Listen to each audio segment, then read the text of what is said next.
If you had it, why did you let me pay rent all these years? Ruth asked. Gideon laid the linen-backed deed beside altered receipts. Malcolm offered her one final check. She pushed the pen back. I won't sign that my husband never bought this house. Leave this house, Malcolm Sutter said as the framed wedding photograph slipped from a mover's hands and struck the hardwood with a sharp crack. Ruth Calloway's breath caught while glass skittered beneath the dining table, flashing around Elliot's smiling face like thin ice. At 4:40 p.m., two men in gray jackets were pushing her husband's walnut chair toward the front door while a real estate assistant peeled family pictures from the cream wall. 10 minutes. That was all Malcolm said she had. Ruth stood with one hand against her ribs and the other wrapped around a cold brass key, watching rainwater creep toward the suitcase left on the porch. The room smelled of lemon polish, wet wool, and bitter coffee. Malcolm placed a 6-page notice on the glass table and said the remaining furniture would be sent to storage at $48 a day. You have occupied this property beyond the agreed period. Ruth stared at the signature line. My husband bought this house. Malcolm turned the notice toward her and tapped the paragraph marked tenant surrender. Behind him, the broker checked her watch. A buyer's folder waited beside a silver pen, and the wall clock clicked toward 4:42. Ruth looked at the empty rectangle where her wedding photograph had hung for 19 years. Elliot told me the purchase had been completed years ago, she said. He said the deed had been handled. Malcolm's smile thinned. Memory is not a property record. One mover lifted the broken frame and asked whether it belonged in storage or disposal. Ruth crossed the room, knelt despite the ache in her knees, and took it from him. A bright line had split the glass across Elliot's shoulder. She held it against her sweater.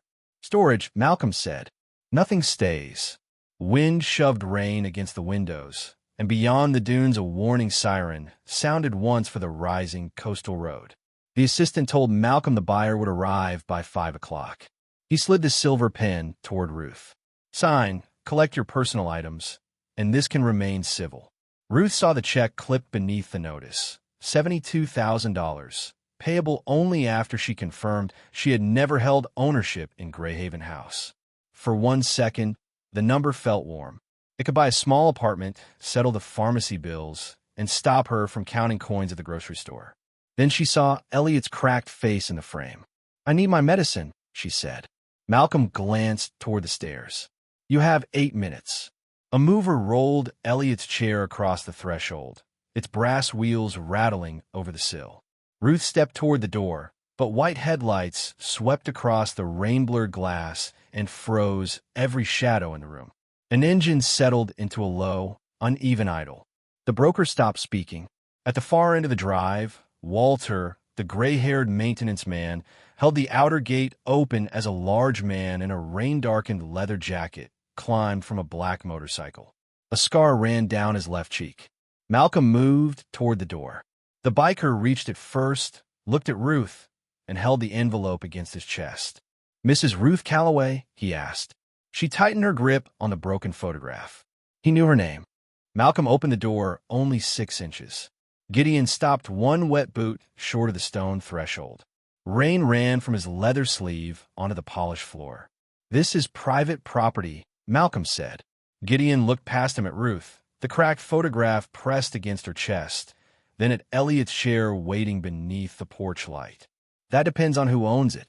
The broker stepped away from the entryway, her cream heels clicking against the hardwood. One mover lowered his eyes. The other kept both hands on the chair, as if it had suddenly become evidence. Let him in, Ruth said, and Gideon crossed the threshold without touching Malcolm, bringing the smell of rain, cold metal, and motorcycle oil into a room scented with lemon polish and expensive cedar candles. At 4:45 p.m., water gathered beneath his boots in dark crescents. His jacket was scratched at the shoulders. His gray beard held beads of rain, and the scar on his cheek looked almost silver under the recessed lighting.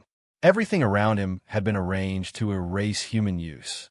White cushions faced the ocean at matching angles. A bowl of green apples sat untouched beneath a brass pendant lamp. Ruth's knitted blanket had vanished from a sofa, replaced by a folded cashmere throw with a store tag still hidden underneath. "You have 30 seconds to identify yourself," Malcolm said. Gideon removed his other glove slowly. "Gideon Hale." Ruth's fingers tightened around the frame. The name moved through her memory before the face did. Elliot had once kept a photograph in the garage. Two younger men beside mud-covered motorcycles, one grinning, one holding a wrench. On the back, in Elliot's handwriting, were 5 words: "Rivet never leaves anyone behind." "Rivet?" Ruth asked. Gideon's eyes shifted toward her. "That was a long time ago." Malcolm stepped between them. Whatever unfinished business you had with her husband could be handled elsewhere. The envelope remained beneath Gideon's arm, protected from the rain while water dripped from every other part of him. The broker glanced at it, then at Malcolm. "Is this about a debt?" she asked. Ruth felt the question land like another box being sealed. Elliot had hidden nothing from her. She wanted to believe. Yet Gideon had arrived on the one afternoon when every cabinet was being emptied and every room renamed for someone else. "Did Elliot owe you money?" Ruth asked. "No," Gideon answered at once. "Did he promise you the motorcycle?" Malcolm added, "Because anything left in the detached garage after a signed surrender would be inventoried and moved with the rest." Gideon's jaw shifted once, but his voice stayed level. "I didn't come for the motorcycle." The wall clock reached 4:47. Outside, the coastal warning siren sounded again, longer this time. Rain rattled against the broad windows while the room remained unnaturally bright. Every lamp turned on for buyers who had not yet arrived. Gideon looked at the 6-page surrender notice, the silver pen, and the $72,000 check. Then he noticed the broken wedding photograph in Ruth's arms. "He used to carry a copy of that picture inside his jacket," he said. Ruth studied him more carefully. Beneath the scar and the wet leather was the same man from Elliot's faded garage photograph, only heavier in the shoulders and older around the eyes. She crossed to the kitchen before Malcolm could stop her. The counters had been cleared of everything except a staged cutting board and 2 spotless wine glasses. Ruth opened the last unpacked cabinet, took out Elliot's chipped blue mug, and poured the remaining coffee from the pot. It smelled burned and bitter. "You're dripping on the floor," Malcolm said. Ruth handed Gideon the mug and then pulled Elliot's old gray shop towel from beneath the sink. "He came through a storm," she replied. "The floor can be cleaned." Gideon accepted both with his bare hands. For a moment, the harsh white room seemed to bend around that small exchange. The broker stopped checking her watch. One mover released the chair. Malcolm did not. "The deadline has not changed," he said. Gideon set the coffee down without drinking. He placed the long envelope on the glass table, directly over the surrender notice, and turned toward the woman standing beside the buyer's folder. "Who here can authenticate a notarial seal from 19 years ago?" The broker shook her head. Malcolm said nothing. A woman near the fireplace closed the slim case she had been carrying and stepped forward. "Meredith Sloan," she said. "I'm the title closer and notary for today's signing, and I worked in Charles Wren's office when that seal was still in use." Gideon rested 2 fingers on the envelope. "Then you may recognize the seal." Malcolm's expression tightened for the first time. "There is nothing in that envelope that changes today's transfer." Gideon looked at Ruth. "Malcolm cannot remove you from a house his family already sold." Malcolm gave a quiet laugh, but his hand remained flat against the envelope. "A house is not sold because a stranger arrives with old paper." Gideon did not pull it away. "Then let her see the records you trust." At 4:51 p.m., the real estate assistant carried 3 white binders from the sideboard and arranged them beneath the brass pendant lamp, each labeled in clean black type. Lease history, property management, transfer file. Their sharp corners matched the stage cushions, the untouched apples, and the pale linen napkins set for buyers who had never smelled Elliot's pipe tobacco in the study or heard winter wind whistle through the pantry window. Malcolm opened the first binder. Inside were 12 years of payment receipts bearing Ruth's name, each amount highlighted in yellow. $1,620 every month, he said. Rent paid to Sutter Property Management. Ruth stared at the figures. The numbers were familiar. The word was not. She remembered writing checks after Elliot died because Malcolm had told her the account covered taxes, coastal insurance, and maintenance of the private road. He had even called it the simplest way to protect the house while the estate settled. "You never called it rent," she said. Malcolm turned one receipt toward her. "The documents speak for themselves." Gideon leaned over the glass table, leaving a dark drop of rain beside the silver pen. He did not touch the receipt. "What did the first one say?" Malcolm closed the binder halfway. "They all reflect lawful occupancy." Gideon looked at Ruth. "The first payment after Elliot died. Do you remember the date?" Behind them, the movers resumed sealing boxes, the tape ripping across cardboard in short, hard bursts. One box was marked kitchen decor, though it held Ruth's hand-painted bowls and the blue serving dish Elliot had bought on their 10th anniversary. Another read bedroom linens, though the quilt inside had been stitched by Ruth's mother. The house was being translated into inventory while Malcolm waited for her memory to fail. Ruth closed her eyes. October had smelled of wet leaves and cinnamon tea. Elliot had been gone 11 days. Malcolm had arrived with a Navy folder and told her not to worry about the property account. She had written the first check at the kitchen table while the clock above the stove showed 9:16 in the morning. "October 19th, she said. $3,240. 2 months together because the insurance was due." Gideon's gaze stayed on Malcolm. "Find it." Malcolm did not move. Meredith stepped closer, her charcoal suit and narrow leather case nearly disappearing against the room's restrained colors. "If the payment history supports your position, producing the earliest receipt should not be difficult." The broker glanced toward the driveway, where another pair of headlights curved through the rain. "The buyers are here." Malcolm opened the binder again and turned past the highlighted pages more quickly than before. Gideon watched the page numbers. 11, 10, 9, then 7.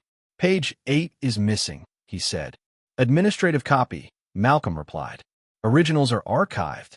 Gideon reached into his jacket and removed a folded photocopy, its edges softened by age and oil-stained fingerprints. He placed it beside the immaculate binder. Across the top, in faded blue type, were the words "Property Escrow Reimbursement." The amount was $3,240. The date was October 19th. Ruth recognized her own signature. Malcolm's face did not change, but the hand holding the binder tightened until the plastic sleeve bent. The front door opened behind them, carrying in a rush of cold, salt air and the scent of expensive cologne. A white-haired buyer in a camel coat entered with his attorney, both pausing at the sight of Gideon's black leather, the wet floor, and Ruth clutching a cracked wedding photograph beneath gallery bright lights. Malcolm recovered first. "A minor documentation. Dispute," he said. "Nothing that affects title." Gideon folded his arms. "Then show them the transfer chain." Malcolm opened the second binder and removed a management agreement naming Sutter Property Management as agent for Sutter Holdings, the company still listed as record owner of Greyhaven House. He laid it beside the receipt as if thickness could outweigh meaning. "Mr. Calloway never completed a recorded purchase," he said. "My family retained ownership." Mrs. Calloway remained under a protected tenancy arrangement. Gideon studied the signature page. Protected by whom? By the owner. And who signed as owner? Malcolm pointed to his late father's name. Gideon nodded once, then turned to Ruth. "What did Elliot pay before that first escrow check?" Ruth's pulse beat against the cracked frame. The question reached deeper than grief, into a summer afternoon 19 years earlier when Elliot had returned from town with dust on his shoes and a bottle of sparkling cider under his arm. $48,000, she said. On August 23rd. He said it was the final balance. The room became still. Even the movers stopped tearing tape. Meredith opened her leather case and removed a certified extract from Charles Wren's archived notarial journal. August 23rd, she repeated. That date appears in the certified journal extract. Gideon placed one finger on the unopened envelope. And the name beside it, Meredith traced the line beneath the lamp. Her expression changed before her voice did. Elliot Calloway. Meredith looked from a certified journal extract to the envelope, then toward the buyer's attorney. The date and journal entry appear authentic, but I still need to examine the instrument. Gideon slid the envelope into the center of the glass table and broke the old paper seal with his thumbnail. The sound was small. Everyone heard it. At 4:58 p.m., he removed a linen-backed document the color of weak tea, its edges reinforced with narrow strips of faded cloth. Ruth saw Elliot's name before she understood anything else. The signature leaned slightly upward, exactly as it had on birthday cards, tax forms, and the note he once left beside her breakfast after forgetting their anniversary. Her hand rose to her mouth. That is his writing. Malcolm did not look at Ruth. He looked at the lower margin. No recording number, he said. The buyer's attorney stepped closer, his dark wool coat still carrying droplets of rain that glittered beneath the warm pendant light. Around him, Greyhaven House remained arranged like a luxury catalog. 3 white candles burned without scent beside the bowl of untouched green apples. Ruth's cardboard boxes formed a crooked wall near the staircase. Gideon's oil-darkened fingers rested inches from the polished silver pen. A deed without completed recording is not proof of marketable title, Malcolm continued. It may be an abandoned draft, an unaccepted conveyance, or a document that was never properly delivered. Ruth looked at Gideon. Was it delivered? He held her gaze. Yes. Malcolm opened the transfer file binder and placed a clean county search report beside the old document. Then show us where it entered the public record. Gideon said nothing. The pause widened. Outside, wind pushed seawater across the lower road, and another warning tone rolled faintly over the dunes. Inside, the heating system breathed through hidden vents while a mover quietly set Ruth's broken photograph on top of a box marked personal effects. Meredith drew a magnifying lens from her case. She examined the raised notarial seal, then angled the deed beneath the lamp. The embossment pattern matches the commission used by Charles Wren's office 19 years ago. Malcolm folded his arms. Matching a seal does not cure a failed transfer. I did not say it did. Meredith traced a pale blue strip attached near the lower fold. This binding tape once held an exhibit. Gideon nodded. The legal description. The attorney leaned in.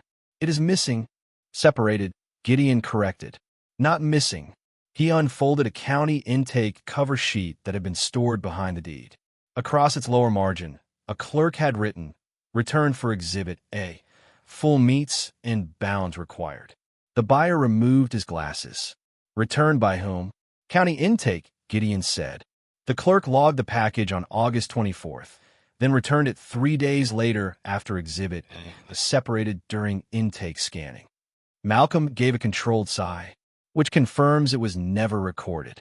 Ruth barely heard him. She was staring at the old blue tape, at the tiny rust mark left by a staple, at Elliot's signature trapped on a page that had apparently traveled farther than she ever knew. Where was the exhibit? She asked. Gideon's scar tightened as his jaw moved. With the return packet. And where was the packet? His eyes shifted to the chipped blue mug, still steaming faintly beside the spotless wine glasses. With me. Ruth's fingers loosened around the wedding frame. One corner struck the table with a dull tap. Gideon reached inside his jacket and removed a second sleeve, narrower than the first. Through the translucent paper, a folded survey page was visible, marked with red boundary lines and a county intake stamp. Malcolm's expression hardened. Anyone can place an old map beside an unrecorded instrument. Gideon laid the sleeve down but did not open it. The parcel number matches Ruth's tax account, and the torn staple holes align with the rust mark and broken blue binding strip on the deed. Meredith compared the intake date and seal impression with a certified journal extract, then looked at Malcolm. There should also be a return log. Archived records are incomplete, Malcolm said. Conveniently, Gideon replied. The broker glanced at the buyer, who no longer looked interested in the ocean view. The attorney took out his phone, but did not make a call. Ruth looked around the room at the white walls, the staged fruit, the cashmere throw, and the labels reducing her life to generic storage categories. Then she looked at the document carrying Elliot's real signature. Hope arrived, but did not feel warm. It felt sharp. Who was supposed to take this back to the county? She asked. Gideon did not answer quickly enough.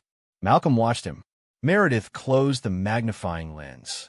At 5:02 p.m., the storm lights flickered once, turning the perfect room briefly gray. Gideon placed both palms on the table. Elliot gave it to me. Ruth's face changed. You? I was supposed to correct the packet and return it. Then why didn't you? Gideon looked down at the linen-backed deed, and for the first time since entering the house, the large biker seemed unable to meet anyone's eyes. Ruth's voice became quieter. If you had this all along, why did you let me pay rent for 12 years? The question stayed between them while rain struck the windows in 3 hard waves, then briefly eased. Gideon looked at Ruth. He looked at Elliot's signature. He looked away. I didn't have the whole packet for 12 years, he said. I had pieces I failed to understand. Malcolm closed the transfer binder with a measured snap. A convenient distinction. Gideon ignored him. At 5:06 p.m., the buyer's attorney moved the silver pen aside and opened a yellow legal pad. The gesture was small, but it changed the room. The stage dining table was no longer waiting for a sale. It was becoming an examination table. Ruth remained beneath the brass light with the cracked photograph against her sweater. Gideon's wet jacket darkened the pale rug. Behind them, the white walls reflected every face without softening any of them. Elliot handed me the signed deed and survey on August 23rd, Gideon said. I submitted the packet the next morning with the intake fee and the clerk's name. I restored damaged maps for a contractor serving the county archives then. He trusted me because I knew how filings were rejected, damaged, or misfiled. Ruth's voice barely rose above the heating vents. And this one disappeared with you. Gideon accepted the words without defense. 3 days later, the county returned the packet to my office. Exhibit A had separated during intake scanning. I was supposed to reattach it, confirm the boundary text, and return everything before the end of the week. He placed one oil-stained finger beside the faded return notation. I never made it. A gust rattled the glass. One of the candles bent, but did not go out. Malcolm remained perfectly straight beside the white binders, his cuff links bright as coins. Gideon continued. On Thursday evening, he had ridden north carrying the corrected packet inside a leather document case. A delivery truck had crossed the center line near Ash Hollow Bridge. Gideon had gone over the guardrail, broken 6 ribs, shattered his left wrist, and spent 9 weeks between surgery and rehabilitation. The scar on his cheek came from the broken edge of the motorcycle's windscreen. When I woke up, he said, Malcolm was sitting beside the hospital bed. Ruth turned toward Malcolm. His expression did not move. Gideon said Malcolm had introduced himself as Elliot's family representative. He claimed Elliot had asked him to finish the recording because Gideon would be unable to work for months. Malcolm brought a receipt book, a county envelope, and a release authorizing transfer of the file. Gideon signed with his right hand because his left was in a cast. You gave him the deed? Ruth asked. I gave him the county envelope. Gideon touched the linen-backed document. This had slipped behind the rigid board inside my case. I didn't know it was still there. Malcolm gave a faint smile. So you misplaced the essential instrument and now blame me because you failed your friend. Gideon turned his scarred face toward him. I blame myself for believing you. The broker stopped near the staircase. The mover stood beside Ruth's boxes, surrounded by white walls and luxury furniture that suddenly looked borrowed. Meredith reopened the certified journal extract. What happened to the exhibit? She asked. Gideon lifted the narrow sleeve. It stayed inside the returned county envelope. Malcolm took it. Malcolm gestured toward the sleeve. Yet it is in your possession, because someone mailed it back to my old office 11 days ago. That silenced him. Gideon removed a smaller envelope from his jacket. There was no return address and no letter. Inside were the folded survey, carbon copies of the first 4 escrow receipts, and a brittle delivery acknowledgement signed by Malcolm Sutter. The buyer's attorney wrote the time at the top of his pad, 5:09. Who sent it? Ruth asked. Gideon looked toward Walter. Until tonight, I didn't know. But that envelope made me search every storage cabinet in the old shop. He found the deed behind a warped drafting board, sealed in the document case he had not opened since the accident. Then he began tracing Ruth's payments. The first receipts identified them as escrow reimbursements. The wording changed 4 months later. The account number did not. The amount rose whenever taxes or insurance increased. Rent does not usually follow the exact movement of a property tax bill, Gideon said. Meredith compared 2 receipts under the lamp. Nor does rent usually include a separate line for owner's hazard coverage. Malcolm reached for the papers. Gideon placed one hand over them. He did not grip Malcolm's wrist. He did not raise his voice.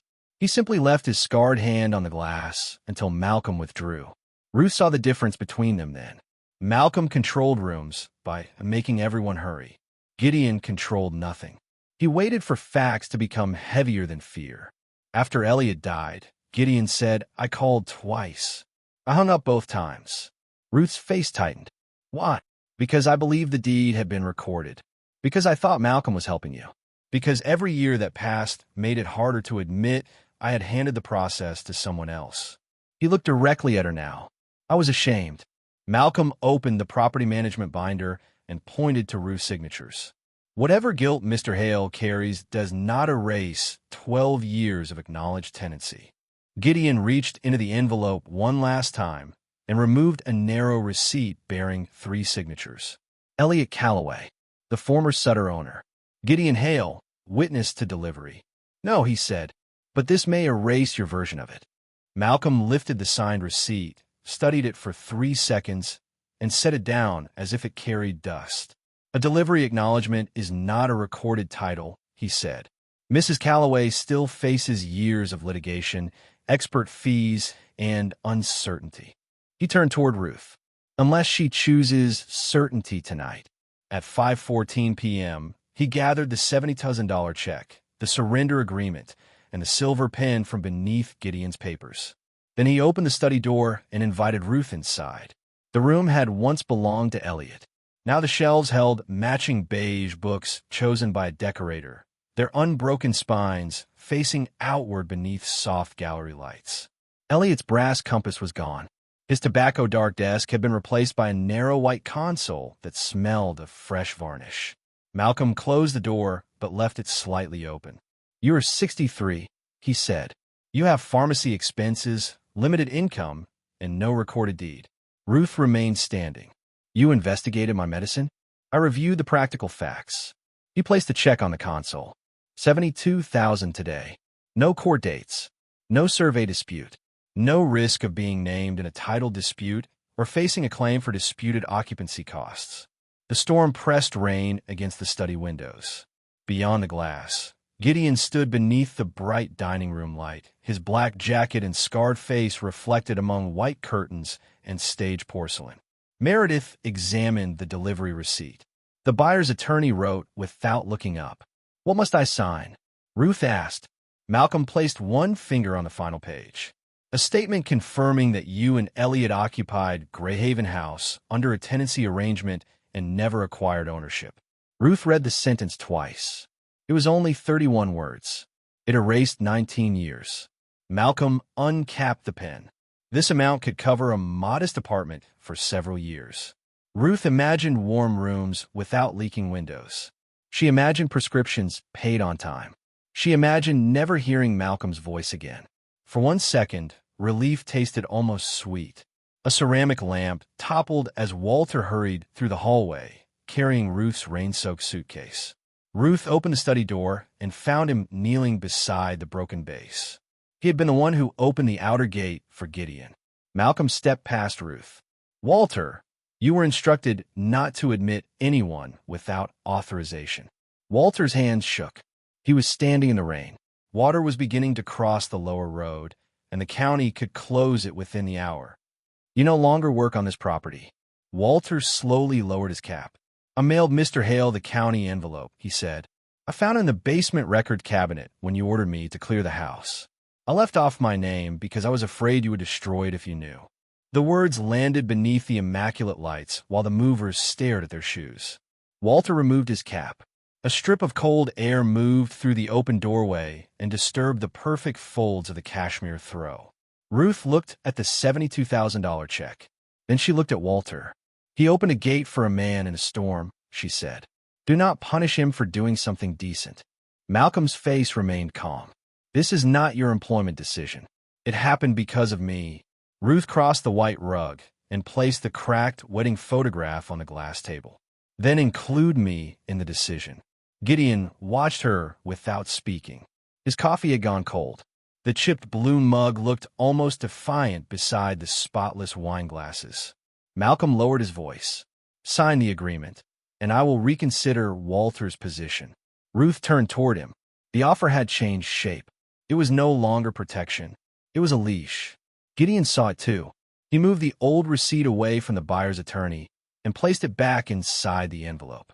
Malcolm, he said, withdraw the sale voluntarily. Malcolm gave him a thin smile. Why would I do that? Because the buyer does not need to see every altered receipt tonight. The employees do not need to be pulled into a prolonged title dispute. You can pause the transfer, release Ruth's belongings, and let the records be examined properly. You are offering me mercy with incomplete evidence. I'm offering you a door. Malcolm glanced around the dining room. The buyer stood near the ocean windows, no longer admiring the view. Meredith held the certified journal extract open beside the linen-backed deed. Walter remained near the broken lamp with rainwater on his shoulders. The escrow instructions require the closing documents to be completed by 6, Malcolm said, and Mrs. Calloway leaves before then. Ruth returned to the study. She picked up the silver pen. The number on the check seemed larger under the white light. $72,000. Enough to disappear quietly. She carried the agreement back to the table, sat in Elliot's place, and lowered the pen toward the signature line. Malcolm exhaled. Gideon did not move. Ruth looked at Elliot's name on the deed, then at the sentence denying he had ever bought the house. She placed the pen down sideways. It rolled across the glass and stopped against Malcolm's binder. I will not sign that my husband never bought this house, she said. The buyer's attorney closed the yellow pad, opened it again, and turned to a fresh page. Ruth's refusal had changed the temperature of the room more than the storm outside. Malcolm remained standing beside the white binders. Gideon remained standing beside the table in his wet leather jacket. Between them, Elliot's linen-backed deed lay beneath the brass light like the only honest object in the house. At 5:19 p.m., Meredith placed the certified journal extract beside it. The names match, she said. The date matches. The seal pattern matches. The return filing notation explains the missing recording number. Malcolm adjusted one cuff.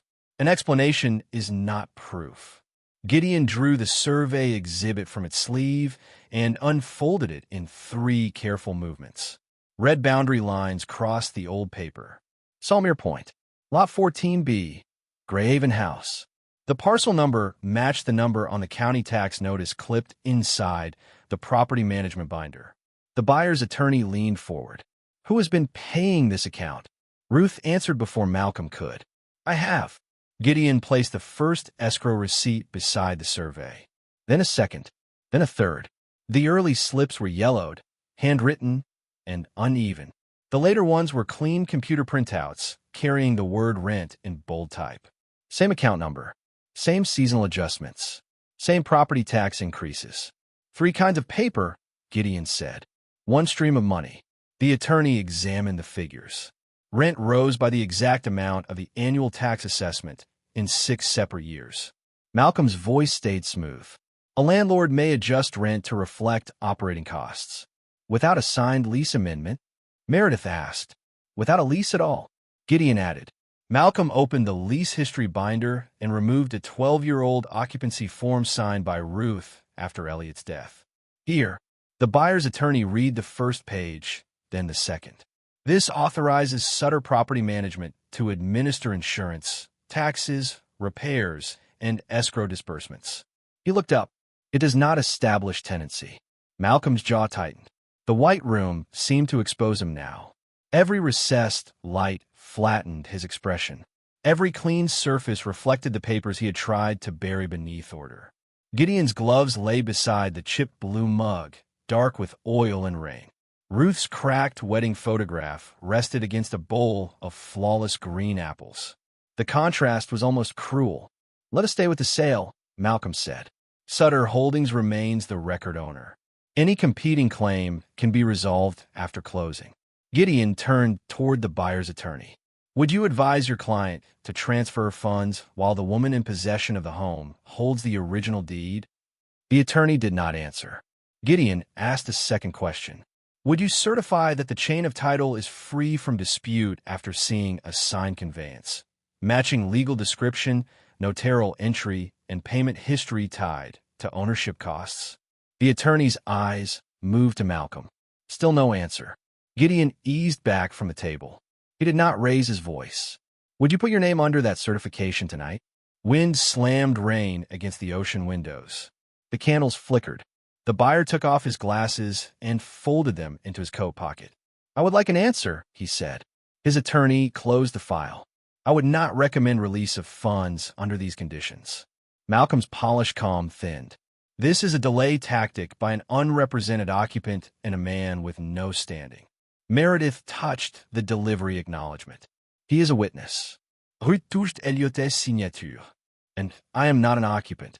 The movers stood silent beside the sealed boxes. Walter remained near the doorway with his cap in both hands. The broker stopped checking the time. Malcolm looked around the room and found no one rushing with him. The escrow instructions require the signed closing. Package by 6, he said. Then we have 41 minutes, Gideon replied. The buyer stepped away from the table. No, we have a title problem. Malcolm turned toward him. This property is worth $3.4 million.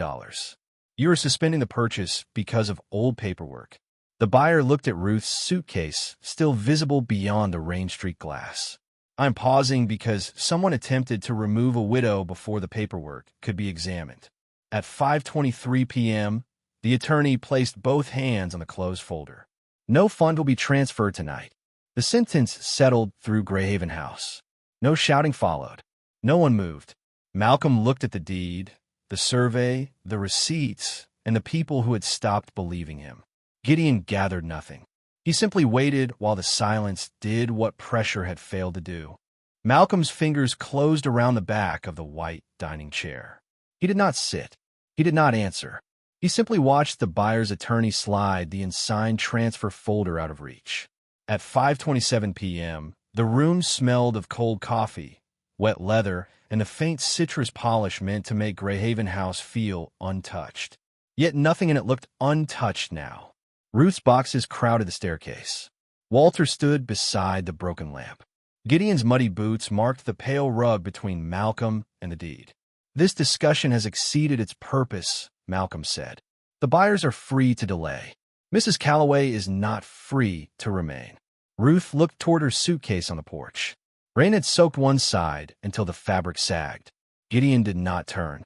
You cannot enforce surrender with a disputed ownership claim sitting on the table. You are not her attorney. No, Gideon reached inside the document envelope. That is why I brought choices instead of threats. He removed 3 forms prepared by a title attorney and placed them in a straight line beneath the pendant lamp. The first was a voluntary withdrawal of the property from sale. The second instructed the escrow agent not to release any purchase funds until the title dispute had been reviewed. The third was a formal notice of adverse ownership claim accompanied by a certificate of service. Their clean white pages looked almost identical to his binders. Their consequences did not. Malcolm read the headings without touching them. Homemade paperwork. The buyer's attorney picked up the second form. Standard preservation language. Meredith examined the third, and the certificate of service would establish that he received notice before attempting any future transfer. Gideon folded his hands. Sign the first, and tonight ends quietly. Sign the second, and the money waits while the records are reviewed. Refuse both, and Meredith will notarize my sworn certificate stating that the adverse claim notice was served in front of every witness here. You do not need to sign for your knowledge to be documented. Malcolm looked at Ruth. You think this man has protected you? His voice softened. He lost your deed. He disappeared after your husband died. He arrived only when guilt became inconvenient. Ruth glanced at Gideon. The accusation found its mark. Gideon's face did not deny it. He told me that himself, she said. Malcolm paused. Then you understand he is not reliable. I understand he admitted what he did. Ruth touched the cracked photograph. You never did. The broker lowered her eyes. Walter replaced his cap slowly. Outside, seawater struck the stone wall below the windows, while inside the 3 candles burned in perfect alignment beside the old deed and the oil-stained gloves. Malcolm turned to Gideon. Is this the part where the biker frightens everyone into obedience? Gideon removed his jacket and draped it over the back of the chair. Beneath it, he wore a faded gray work shirt, one cuff darkened with rain. He sat down. No. He placed both bare hands on the glass. This is the part where nobody moves until you choose. Malcolm remained standing. The wall clock sounded once at 5:30. No one spoke. The heating vents whispered. A strip of packing tape detached from one of Ruth's boxes and curled onto the floor. The silence made every polished surface feel cold. Malcolm walked to the windows, then back to the table. I can increase the settlement, he said. 120,000. Ruth shook her head. 150, Malcolm said. Gideon did not look at her. He looked at Malcolm. Ruth pushed the silver pen farther away. You still want to pay me to repeat your version of my life. Malcolm's composure cracked at the edges. You have no idea what it costs to maintain this place. I pay those costs, Ruth said. Meredith closed the certified journal extract. The buyer picked up his coat.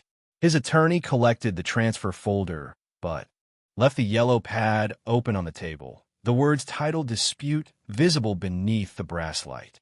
Malcolm looked toward the front door. No one blocked it. No one surrounded him. No one raised a voice. That was what unsettled him most. Gideon slid the first form forward 1 inch. Withdraw the sale.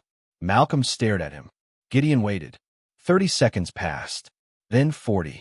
At 5:32 p.m., Malcolm took the silver pen. His first stroke tore slightly through the paper. He signed the withdrawal, then pushed it back. This proves nothing. It prevents one thing, Gideon said. You selling her home tonight. The buyer's attorney issued a written preservation notice covering every management record connected to Greyhaven House and requested confirmation that escrow would release no funds. Walter was told to return Ruth's suitcase inside. Malcolm returned the keys taken from Ruth that afternoon and deactivated the temporary access code issued to the movers. He placed the keys on the table with a hard metallic click. Ruth did not reach for them immediately. She walked to the front door, peeled the damp vacate notice from the glass, and held it beside Elliot's deed. One page had tried to erase her. The other had waited 19 years to speak. Behind her, Malcolm stood alone among the white binders, spotless furniture, and carefully staged objects that no longer obeyed him. 3 weeks later, at 9:12 on a clear December morning, Ruth stood at the same glass table while Meredith placed a newly stamped county receipt beside Elliot's linen-backed deed. The missing exhibit had been reattached, the deed had been accepted for late recording, and an independent title examiner had completed the review of the competing ownership chain. Malcolm's final objection arrived by courier in a white envelope, claiming his company still held authority to manage Greyhaven House.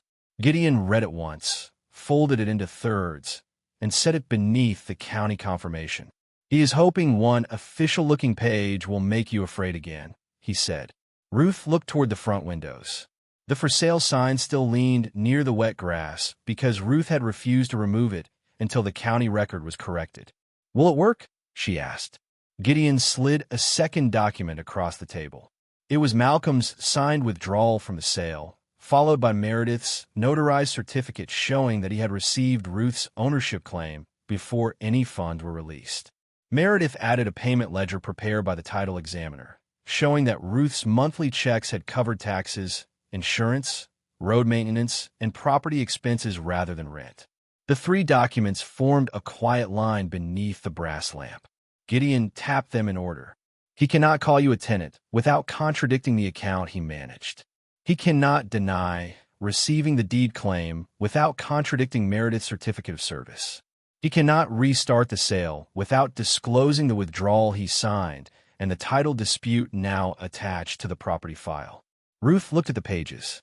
Malcolm had spent years making paper feel like a weapon. Now his own signatures held every door closed. After 3 weeks of exchanges between counsel, Malcolm's attorney delivered the executed civil settlement shortly before noon. Sutter Property Management surrendered its keys, access codes, and financial records and repaid the fees collected under false labels. Sutter Holdings executed a quitclaim deed releasing any ownership interest in Greyhaven House. No one shouted. No one threatened him. Malcolm lost because each explanation he offered was answered by a document carrying his own name. At 12:47 p.m., Walter removed the for sale sign from the lawn. Ruth watched from the porch as he pulled the metal stakes from the frozen ground. The empty space they left behind looked small but permanent. Inside, the movers returned Elliot's walnut chair to the window. Ruth unpacked the hand-painted bowls, placed her mother's quilt across the sofa, and rehung the cracked wedding photograph without replacing the glass.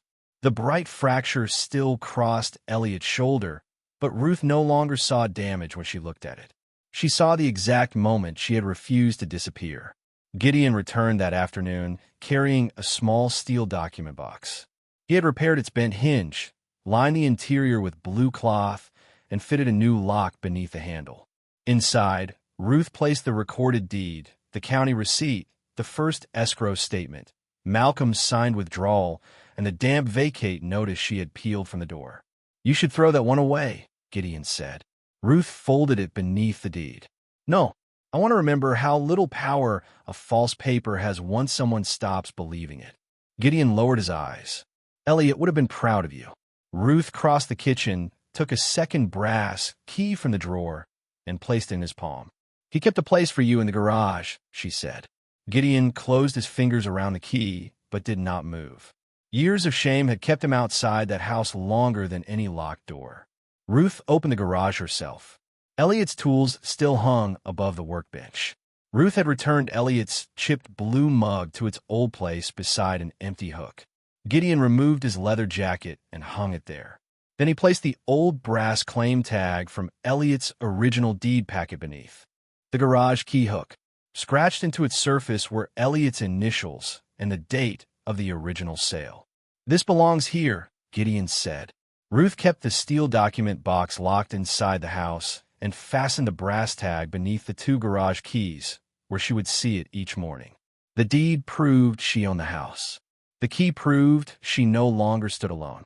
The scarred brass tag caught the morning light beneath the two keys, while Gideon's leather jacket hung beside them, as if it had finally found its way home. If you believe in the true brotherhood and kindness of bikers, please hit the like button, leave a comment, and subscribe to our channel for more stories. This story is a fictional narrative created for entertainment, reflection, and educational purposes. Any resemblance to real people, places, or events is purely coincidental.